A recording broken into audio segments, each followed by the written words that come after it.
this fairly fast because I want to get onto Lagrange multipliers. So, yes, question? Oh, no, yes, yes. I haven't pressed that button and I haven't plugged the microphone in. Right.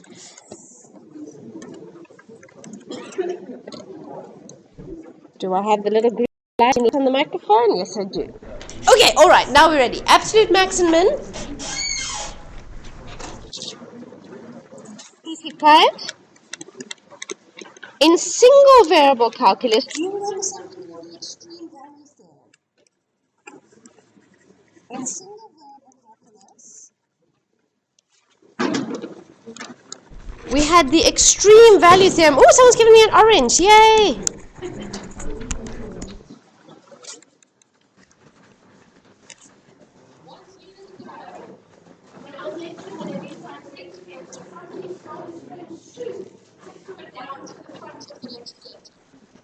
Whereupon I took it away with me. Oh, you don't go throwing shoes in my little theatre. No, it wasn't. And then humbly they had to come ask for the shoe back. So the one part we had the extreme value theorem, which said that,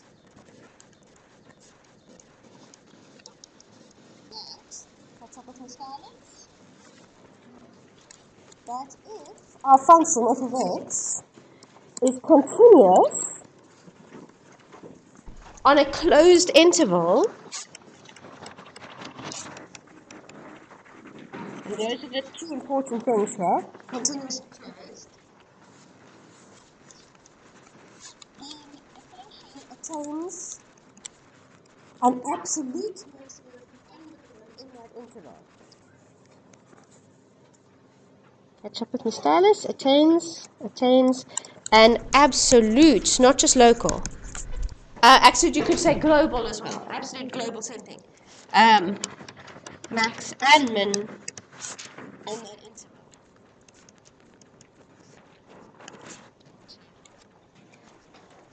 We found these values, the absolute max and absolute min.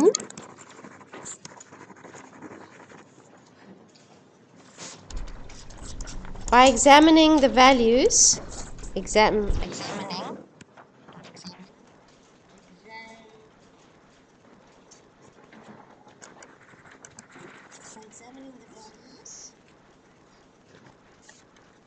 of f at the critical points and at the ends of the interval. Remember having to do that? And at the ends.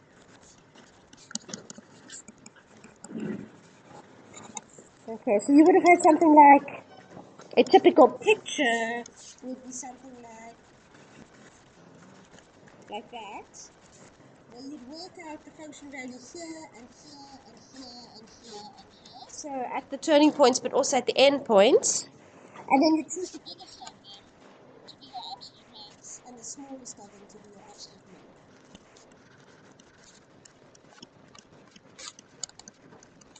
Okay, we're going to do the same thing in functions of two variables, and here instead of an interval, our domain being an interval, our domain will be a region.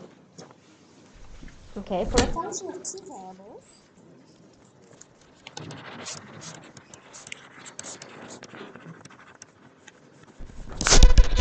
if f of xy is continuous, we still need that continuity, continuous, on a closed, bounded region,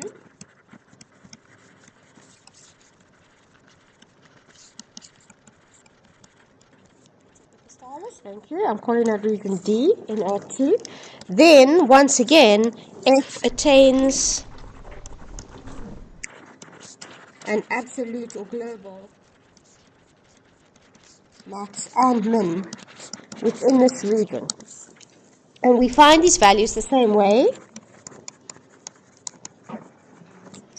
We find these values by examining the values of f at the critical points. Catch up with me, stylus. Thank you. At the critical points I am writing quite fast, which does upset my stylus. And of D. So not just the end points on the boundary. An interval on the real number line has endpoints, but a region in R2 has a boundary, not just endpoints. Okay, and then I'm going to do an example, which is going to be exercise number 2 in your handbook. Okay, so the first thing we're going to do is actually find the tops of the hills and the bottoms of the valleys.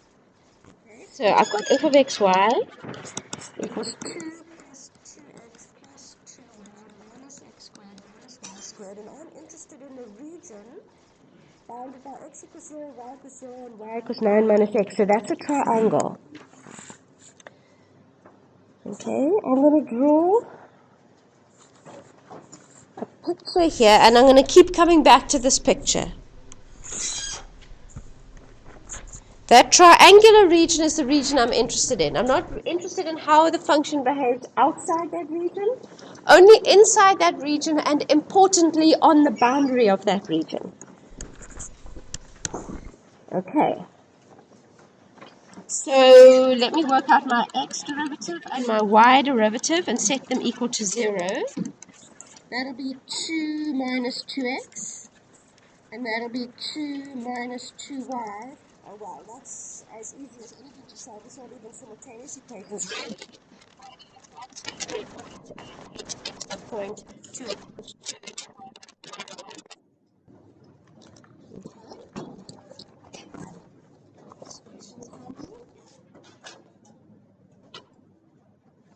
Okay, 1, 1 will be over here somewhere. Okay, I'm going to put a dot there in my picture at the point 1, 1. There's 1. There's 1. And I'm going to work out what my function value is and whether it's a maximum or a minimum. Okay, so my x derivative is minus 2. My xy derivative is 0, as is my yx derivative. And my yy derivative is minus 2. Your phone is not going to be writing your exam for you.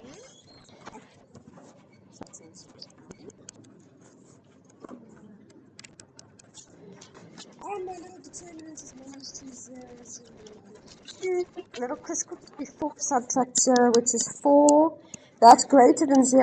My x derivative is less than 0. Pull it down, local maximum. 1, 1, something is local max. What is the something? Let me plug x equals 1, y equals 1 back into my original function. I'll get 2 plus 2 is 4, plus 2 is 6, minus 1 is 5, minus 1 is 4. Okay, so I'm going to do this. I'm going to actually put in, now in the picture that I drew earlier, this picture there, you can read off your domain value very easily. That's your horizontal axis. And you can read off your output, your y value, very easily as well, because that's your vertical axis. Now, in this picture that I've drawn here, I've only drawn the domain. That triangle is the entire domain. And my actual function value will be a z value. If it's floating in the air somewhere above that domain, and it's not present in the picture. But I'm really interested in those function values because at the end of my problem, I want to pick out the biggest and pick out the smallest. So I'm actually going to include it just in a sort of symbolic way on this domain. I'm going to put in the solutions that I put up on here, a particularly large font so it stands out. That's trickier to do in a handwritten thing. So I tell you what, I'm just going to put it there and I'm going to put it in a circle. That's the function value, the z value that corresponds to that point in the domain. That's going to make it easy for me later to just come and pick out the biggest and the smallest if I put them into my picture. Okay, now I'm interested in what is the value of my function along the boundary of my domain. The boundary of my domain is 3 line segments. I'm going to need to parameterize those 3 line segments, substitute those parametric expressions into my function, and maximize or minimize what I get there. So let's have a look. I call this side 1, and I call this side 2, and I call that side 3. I'm trying to stick to the same notion put up on Villa. Yes.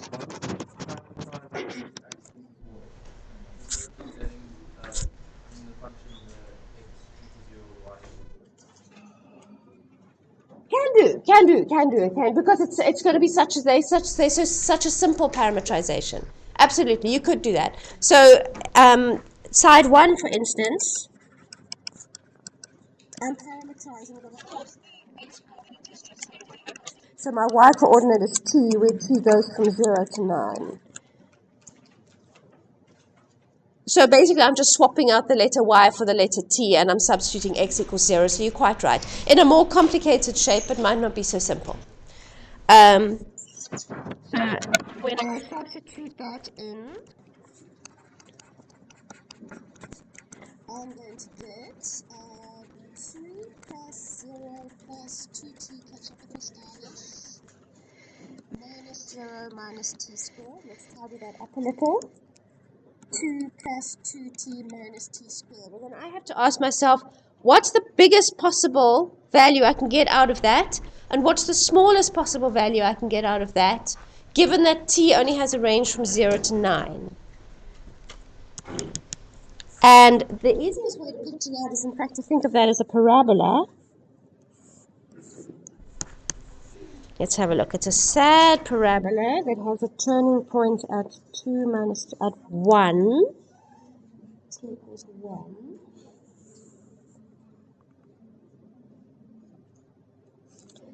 And t equals 9, I have something quite negative, don't I?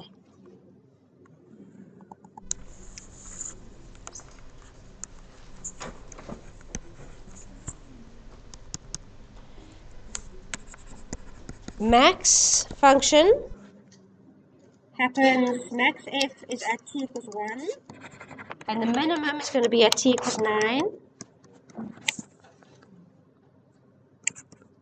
At t equals 1, and at point 0, 1, t equals 9, the point is 9, and the z values are 3 and minus 61. Okay? I'm going to go back to my triangle picture, and I'm going to put those numbers into my picture. Along that boundary of side 1, the maximum function value is 3, and it occurs when y equals 1. And the minimum function value is minus 61, and it occurs when y is 9. So I'm going to put in a dot here and a dot here. And this corresponds to the z value of 3, and that corresponds to the z value of minus 61. I'm going to do the same for the other two sides. Side 2, also a very simple parameterization. It's going to be now that y is 0 and t goes from 0 to 9. I plug in x equals 2 and y equals 0, and I end up with basically 2.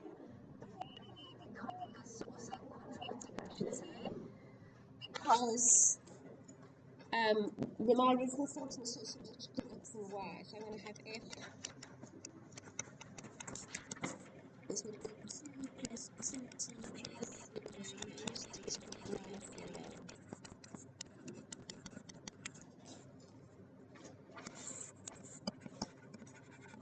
Same, only this time the t is referring to the x coordinate and the y coordinate.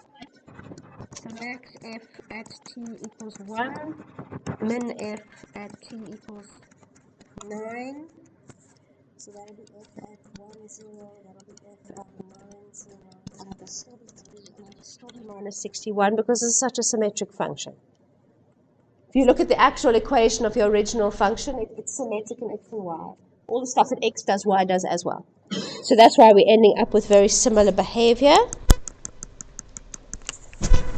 And at this point, we have a z value of 3, and at this point, we have a z value of minus 61.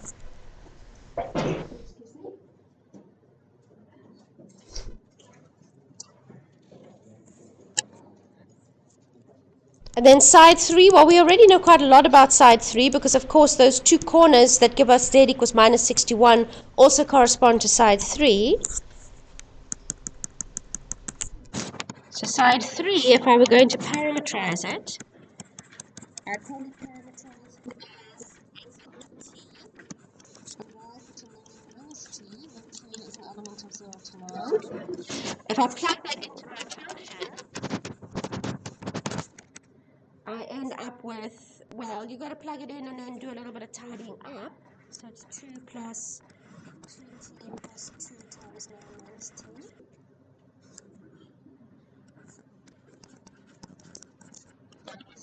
And minus 9 minus t squared. And if you tidy that up a little bit, you end up with another quadratic.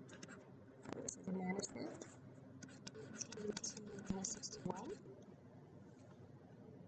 You just square out those brackets, add the like terms, you end up with that. That's another quadratic.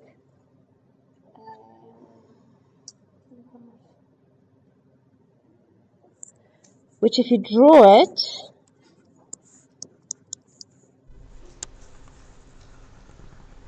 looks like that.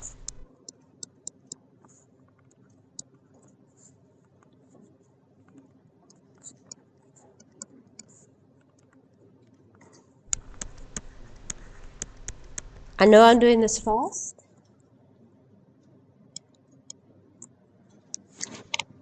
We're going to have max f at t equals 4.5.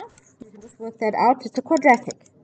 And as we were asked back in high school, where does that parabola have its maximum and its minimum on the interval 0 to 9?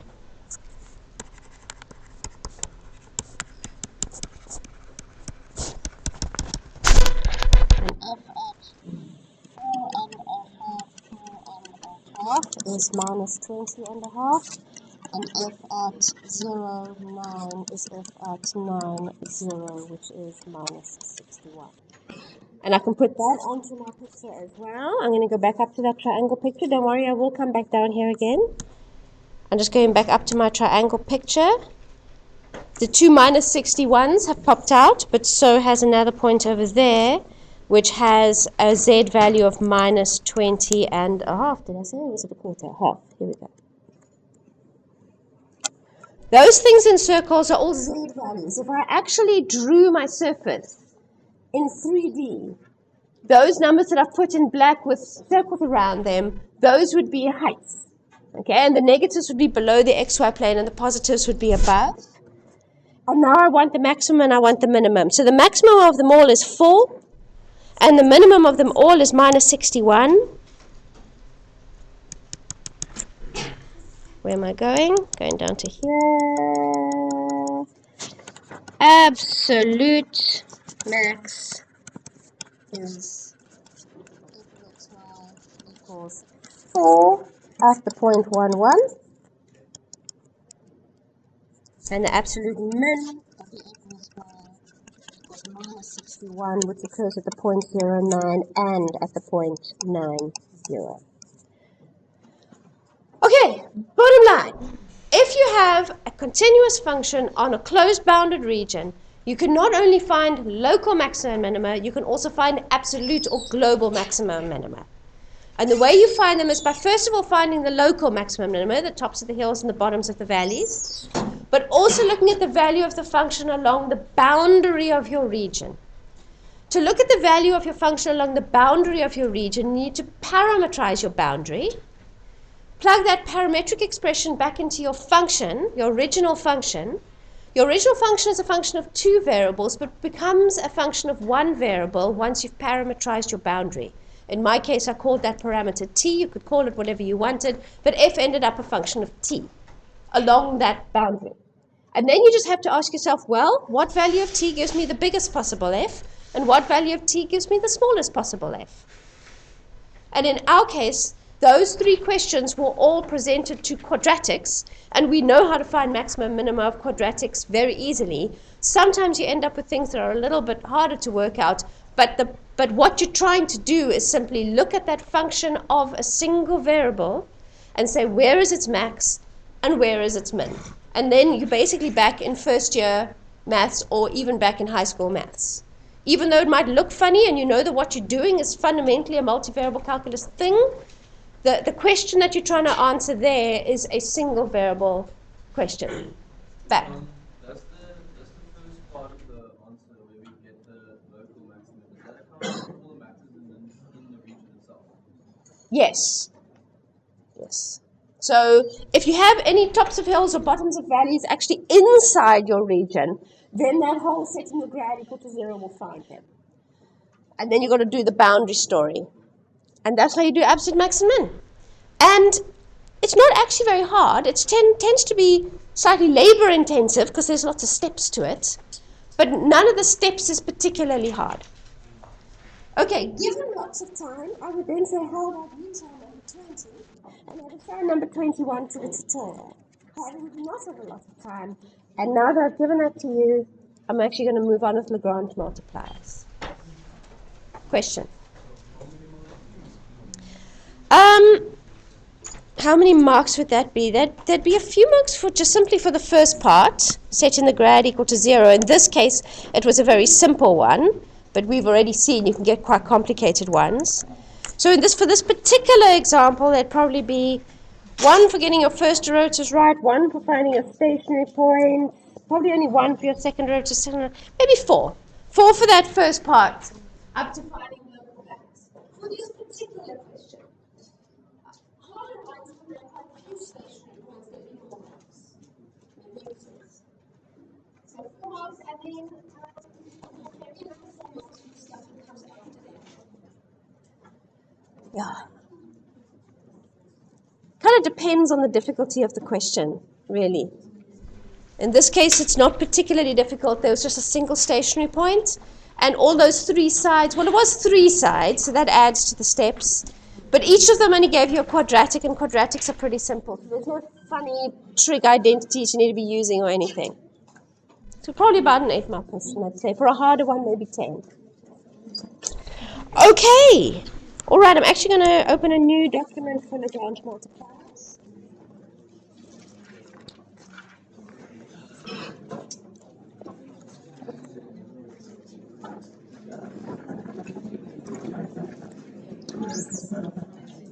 There we go.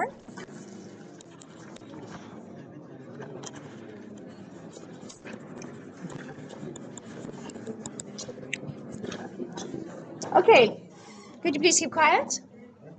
Lagrange multipliers are really convenient. Everything in this chapter 4 is like convenient. It's like useful stuff. Taylor's theorem, very useful. Finding max min, very useful. Lagrange multipliers, very useful. Lagrange multipliers are a way of finding the maximum or minimum of a function subject to a constraint. And the easiest way to describe that geometrically is to say, let's say we have an upside down paraboloid, like a hill. Okay, so we have an upside down paraboloid. The actual maximum of that paraboloid, of course, is the very, very top. Okay, it's the top of the hill. But what if we said, okay, what is the maximum of the paraboloid given, let's say we take our paraboloid, which has a maximum over here. So you've got a maximum, but now you can actually stretch your paraboloid actually somewhere away from the top, and then you ask yourself, well, what's the maximum value of the paraboloid? That has to also satisfy the equation of the plane. In other words, we're going to look at that parabolic cross-section which slides through our paraboloid like a plane, and we're going to find the top of that. And that's the highest you can get in the paraboloid, while still also being above the plane. But it's not actually the highest point of the paraboloid. It's just the highest that you can get on the paraboloid while still staying on this intersecting plane. And the last one is answering those sort of questions. What's the maximum of a given function given some constraint? Question at the back. How is this different to when we found out the maximum of the curve intersection between two surfaces? It isn't really. It isn't really, yeah. So the question is, how is this different from finding maximum of a curve of intersection? It isn't, and in fact, you even find some of the questions are even phrased that way. Let me try to find them. I don't want to waste time. But you find that if you look at some of the questions, they actually are phrased as intersections between surfaces. Okay, a little bit to chat, and then I'll jump into some examples. Okay, so the actual multiplier that's being referred to is kind of plays a role, almost like a catalyst in a chemical reaction. It's called a multiplier because it's a scalar constant that we're going to multiply with some of the stuff. You'll see. And it helps us to solve for what we want, but it in itself is not important. It just helps us get to what we actually want to get to. So Lagrange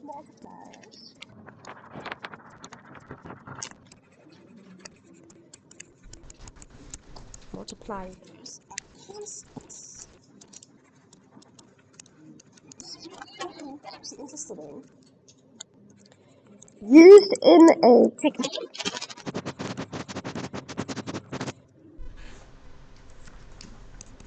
to optimize a function to a constraint.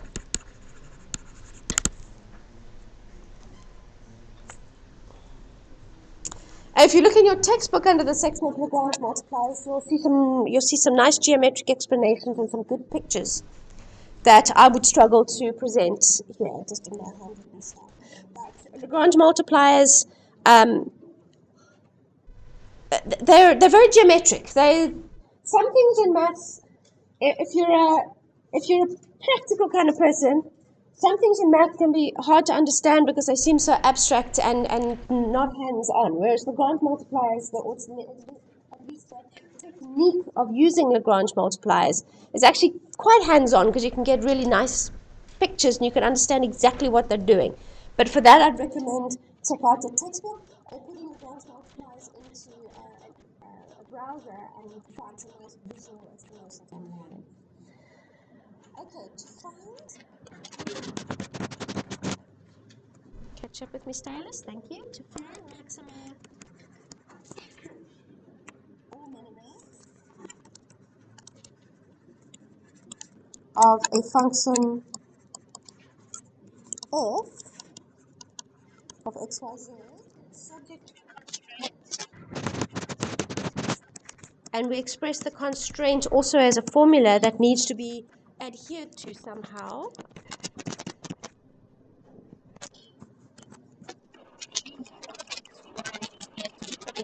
Okay. We need to solve the system of equations. So we're going to deal with simultaneous equations here. Okay, we're going to have a system of equations. Grad of the thing that we're actually trying to maximize or minimize equaling a constant. A constant is what we call the Lagrange multiplier. Times grad of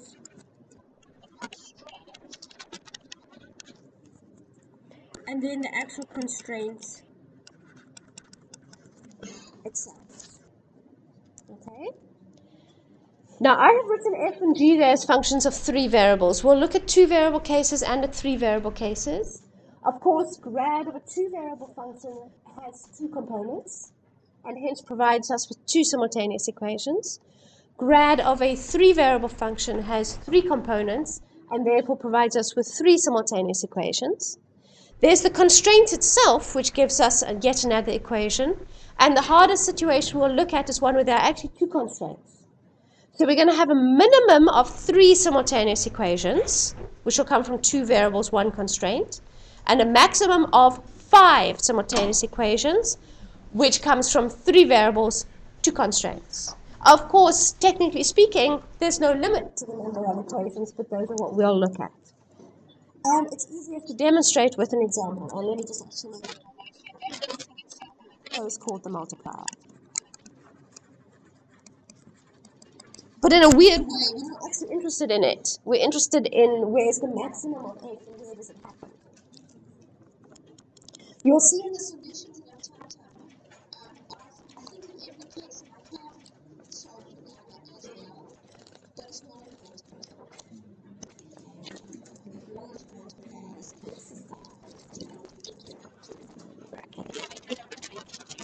So I've got three examples here, stepping up in difficulty.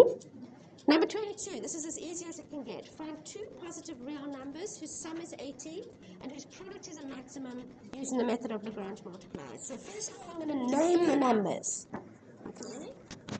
Let x and y be the two numbers. And we've been told they're real numbers, which which is a shame because we all miss complex numbers. Oh well. And this product is a maximum. So now sometimes in these questions, if you just read some of these, just read through them now, some of them are really algebra heavy or some symbol heavy. You read them and you think, oh my goodness, and you're having three surfaces flung at your head.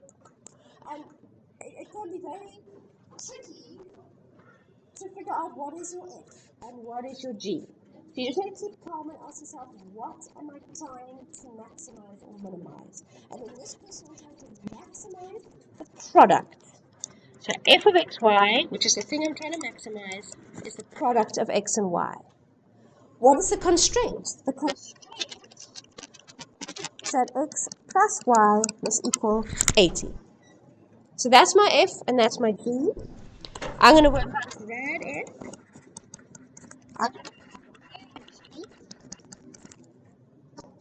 And I'm going to get a system of equations.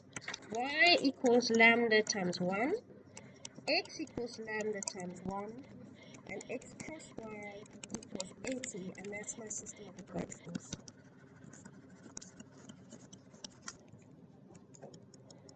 Laughably easy, but there have been ones as easy as this in exams in the past. I know! So you might even want to flip to the last question just in case. If you just see some exam papers, you will honestly see some very easy Lagrange multipliers. I think it's possibly because it's the last topic we do. So some lecturers have only had time to do like one really simple example. So if it goes in the exams, well, it have to be a simple example. I don't actually know the reason. But look for some old exam papers. You'll find some sticky ones, but mostly you'll find some pretty easy ones. So now we want to solve that system of equations. We want to solve for x, we want to solve for y, we can solve for lambda if we feel like it, or if it's convenient, but it's not really what we're after. In this case, solving for lambda will actually be the first thing we do, because if we plug equations 1 and 2 into equation 3, we'll get lambda plus lambda equals 80, which implies lambda equals 40, and therefore it implies that x equals y. Ta-da, finished?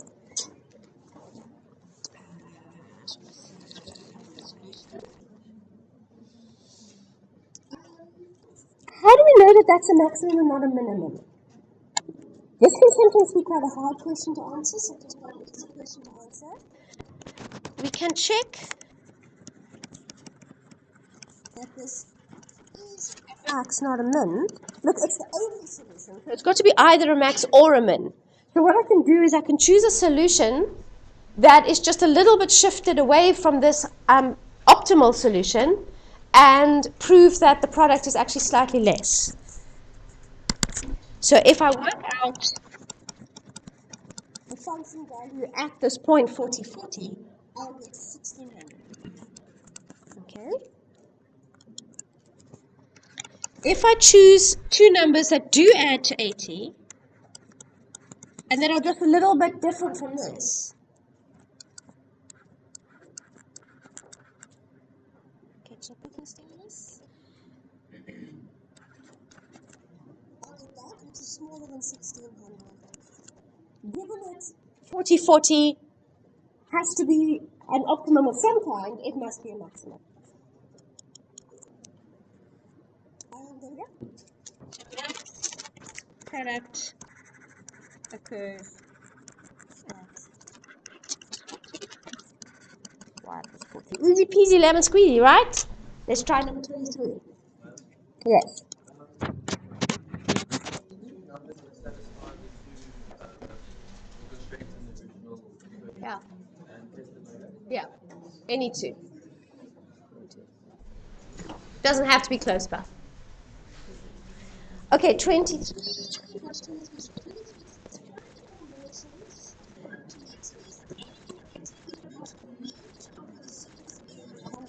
Okay, let's have a look.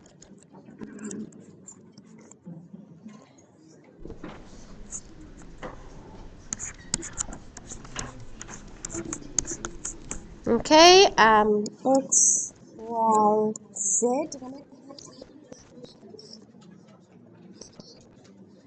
Okay, what are we trying to maximize? To maximize the volume. Okay, so my F of X y, z, you can call it v if you want, is the volume, which is x times y times z. What is the constraint? The constraint is the surface area. So g of x, y, z is, let's have a look, has no top. Plus 2xz plus 2yz must equal 108. Okay. Ran out of space there. So my grad f is yz, xz, xy. My grad z is...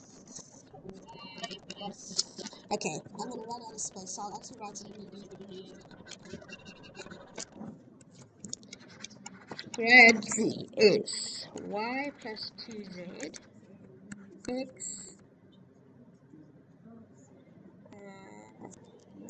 yeah, g is the surface area. So the bottom of the box is x times y, and I only have one of those because it has no top. The two little sides are xz, and I've got two of them, and the two longer sides are yz, and I've got two of them. And then z, so that'll be 2x plus 2y.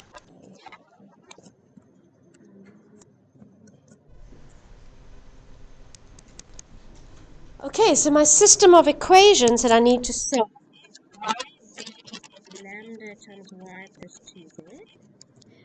Xz equals lambda times x plus 2z.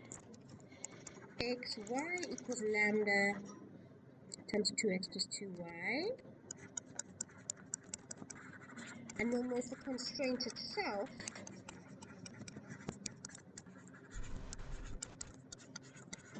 And that's my system of equations. Now you can see how you end up solving that system of equations is going to depend entirely on what those equations look like. But fundamentally, they're simultaneous equations. There are four equations in four unknowns, where the one unknown, lambda, we're not actually particularly interested in. And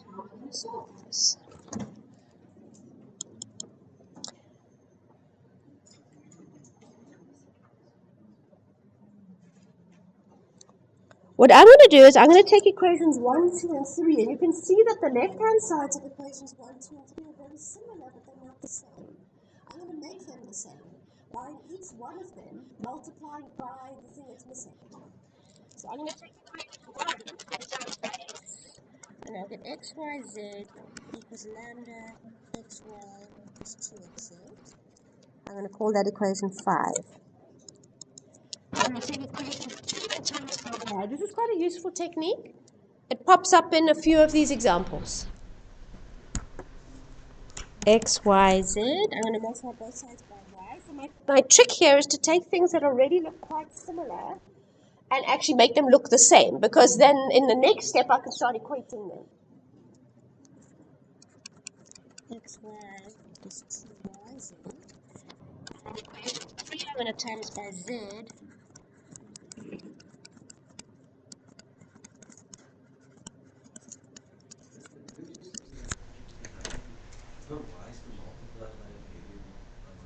To divide.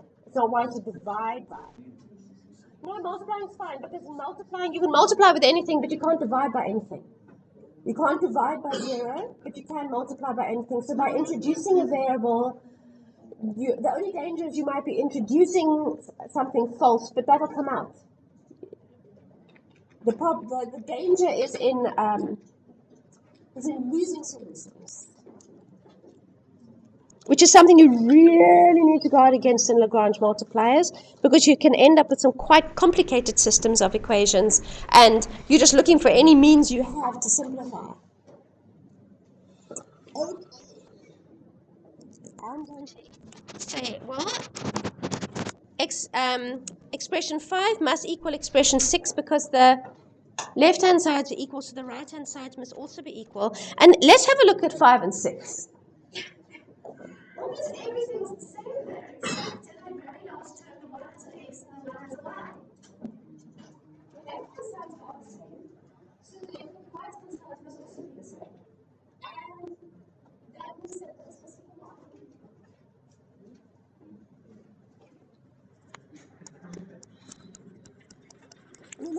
equation 5 and equation 6. The left-hand sides are equal, the right-hand sides are equal. The right-hand sides, they do in fact already look equal, except for y to the x and y to the y, so if they're equal, x is equal. Or, actually, there's another option. If x does not equal y, the two right-hand sides can actually still be the same as lambda equals 0.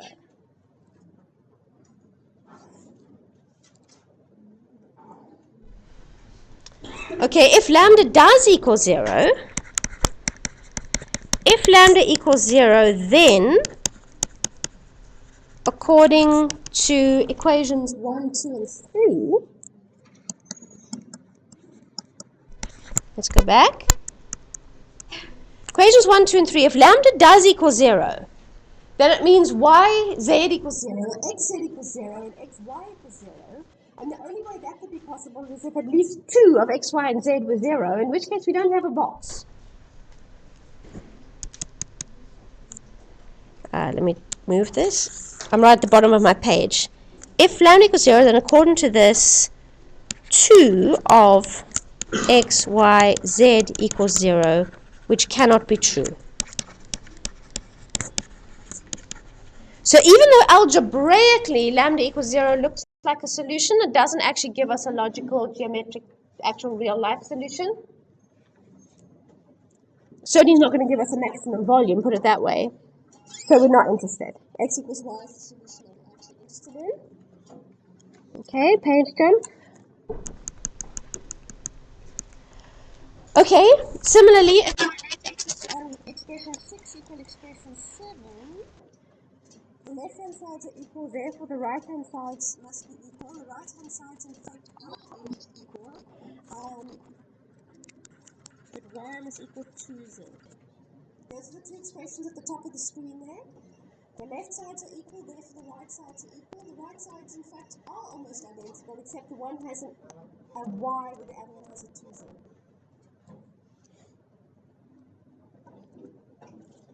Okay, so what have I got now? I've got x in terms of y, z in terms of y. So I can substitute those into that constraint, the g. Remember our g said that 2 of x plus 2yz plus xy is equal to 108. So instead of x, I'm going to put y. Instead of z, I'm going to put a half y. Y just stays y.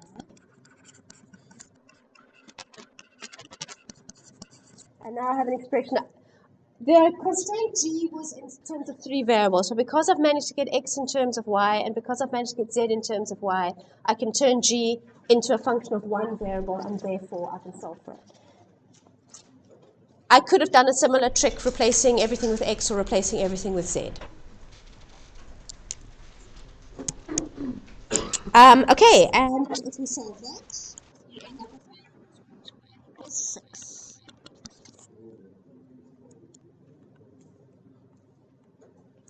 Which means x must equal 6, which means z must equal 3.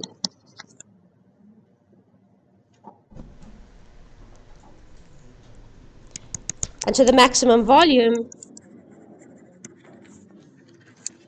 is 6 times 6 times 3, which is, in fact, 108 cubic centimeters.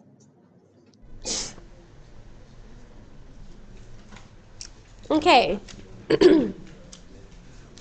We're at the end of the period, so I'm not going to do any more writing, but you still need to justify that that's a maximum.